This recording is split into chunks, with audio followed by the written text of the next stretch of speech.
আসসালামু আলাইকুম ওয়া রাহমাতুল্লাহি ওয়া বারাকাতুহু। প্রিয় শ্রোতা মণ্ডলী, উলুমুল হাদিসের মুকাদ্দমা ইবনে সালাহ উন্মুক্ত ক্লাসে আপনাদের সকলকে অসংখ্য ধন্যবাদ। আজকে আমরা উলুমুল হাদিসের পরিভাষা সমূহের মধ্য থেকে অন্যতম একটি পরিভাষা নিয়ে আলোচনা করব, আর তা হলো আল হাদিসুল হাসান, অর্থাৎ হাসান হাদিস নিয়ে আজকে আমাদের আলোচ্য বিষয়। চলুন তাহলে শুরু করা যাক।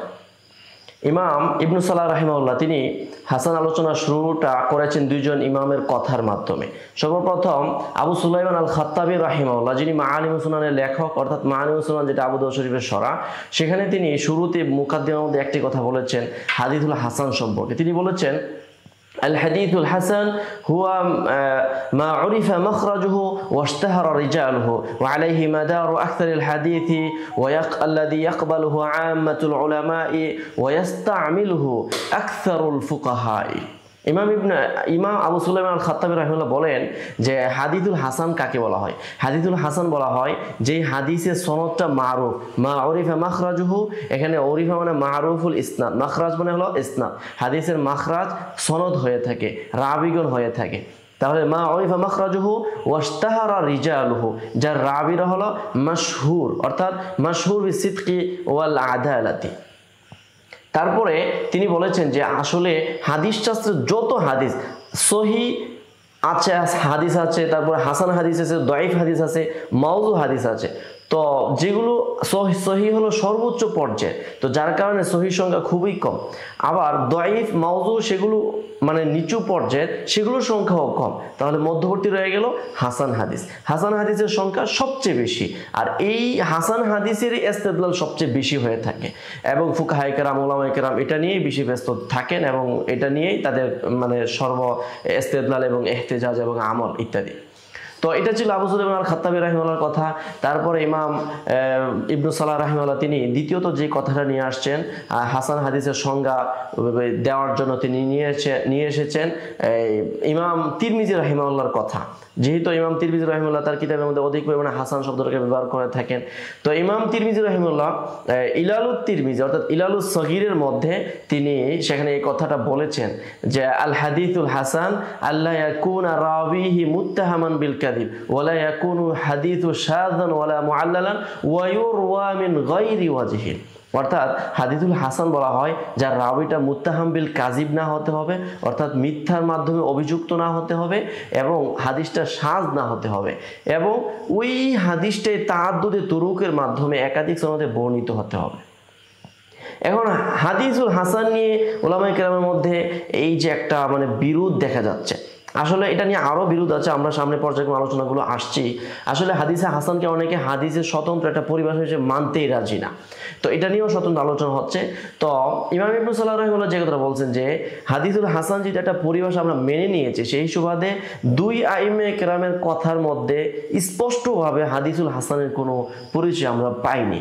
অর্থাৎ তিনি বলেছেন হাযা আমরুন মুস্তাবহামুন লা ইয়াশফিল গালিল, অর্থাৎ আইমে কেরামের এই কথাগুলো হাদিসের হাসানের সংজ্ঞায়িত করার ক্ষেত্রে একেবারেই মানে বিষয়গুলো অপরিচিত এবং সংশয়পূর্ণ, জটিলতা রয়েই যায়, এবং যা সন্তুষ্টিমূলক বিশ্লেষণ কারো কথায় আসে নাই।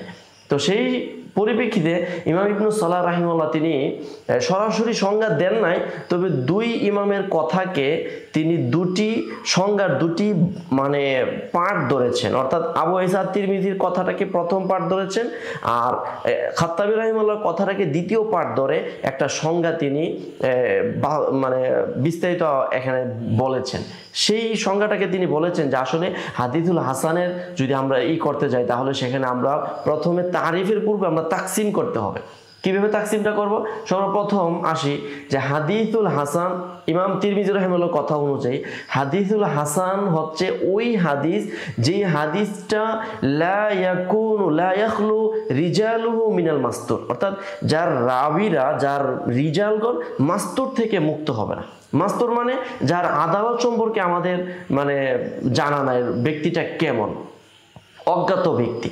তো মাস্তুর রাবির ক্ষেত্রে বলা হচ্ছে যে মাস্তুর রাবি থেকে মুক্ত হবে না, তার মানে সনদের মধ্যে রাবিয়ে মাস্তুর থাকবে, কিন্তু কথা হলো রাবিয়ে মাস্তুর হলেও তার সনদের মধ্যে রাবি মাস্তুর হওয়ার কারণে মানে এই কথাটা নিয়ে আসা হয়েছে যে মুত্তাহাম বিল কাযিব না হতে হবে। তার মানে মুত্তাহাম বিল কাযিব হলে হাদিসটা দয়ীফ জিদ্দান হয়ে যায়।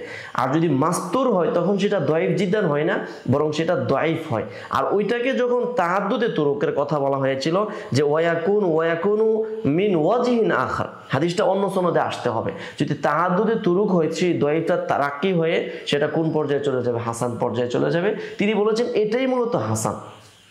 তো এতে করে দেখা গেল কি যে যখন রাবিটা মানে মাস্তুর না হবে, এরকম যোগ্য ব্যক্তি নয়, পাশাপাশি তবে এটা এমন যে ব্যক্তি মাস্তুর হতে পারে কিন্তু তার থেকে মুত্তাহাম বিল কাযিব যখন না হবে, অর্থাৎ সে ইচ্ছায় মিথ্যা বলে নাই বা মিথ্যার অভিযুক্ত নয়, তাহলে এরকম ব্যক্তি রাবি এই ধরনের হাদিস তাহাদ্দুদে তুরুকের মাধ্যমে, অর্থাৎ তার যখন এই হাদিসের যখন মুতাবাআত পাওয়া যাবে, সনদের মুতাবাআত পাওয়া যাবে, কিংবা তার মতনের শাওয়াহিদ পাওয়া যাবে, তখন তার হাদিসটা তারাক্কি হবে। এটা ছিল হাসানের একটা প্রথম পর্যায়ের কথা। দ্বিতীয় পর্যায়ে তিনি বলেছেন যে দ্বিতীয় প্রকার হলো হাসানের ওই সকল হাদিস যে হাদিসগুলো, প্রথম প্রকার কথাগুলো ইমাম তিরমিজির ভাষ্য অনুযায়ী এটা ব্যাখ্যা করা হলো। তো দ্বিতীয় প্রকারের কথাটা বলা হয়েছে যে আল আইয়াকুনা রাবিহি মাশহুরান বিসিদকি ওয়াল আদালাতি, অর্থাৎ রাবি মাশহুর হতে হবে, মাশহুর বিসিদক অর্থাৎ প্রসিদ্ধ রাবি হবে। তবে কথা হলো যে তার সুয়ে হেফজের কারণে তার রিওয়ায়াতের মধ্যে কি চলে আসছে, এখানে নকস চলে আসছে বা ত্রুটি চলে আসছে। সেই ক্ষেত্রে ধরা হবে যে এখন যেহেতু রাবি যেহেতু মাশহুর বিসিদকি ওয়াল আমানা, মাশহুর বিসিদকি ওয়াস সিয়ানা ওয়াস সাত্রি, অতএব সেই ক্ষেত্রে এখন করণীয় হলো যে যেহেতু তার রিওয়ায়াতের মধ্যে কি চলে আসছে, দোয়ফ চলে আসছে, দোয়ফটা বিল সুয়ে হিফজের কারণে, এখন এই ধরনের হাদিসটা মূলত কি হবে? হাসান পর্যায়ের হবে। তাহলে কেমন যেন ইমাম আবু সুলাইমান খাত্তাবী তিনি হাসান লি জাতির কথাটা বলে দিচ্ছেন, আর হাসান লি গায়রির কথাটা যেন ইমাম তিরমিজির কথার মধ্যে অনেকটা ফুটে উঠছে। তো ইমাম ইবনে সালাহ রাহিমাহুল্লাহ বলেছেন যে দেখেন, আমাদের এই মহান দুই ইমামের কথার মাধ্যমে তাদের কথার সংমিশ্রণে একটা সংজ্ঞা বের হয়, যে হাদিসের মূল রূপরেখাটা আমাদের মেধায় এটা চিত্রায়িত হয়। তো উনি পরবর্তীতে সংজ্ঞা বলেন নাই, একদম যেভাবে সহিহ সংজ্ঞাটা বলেছেন।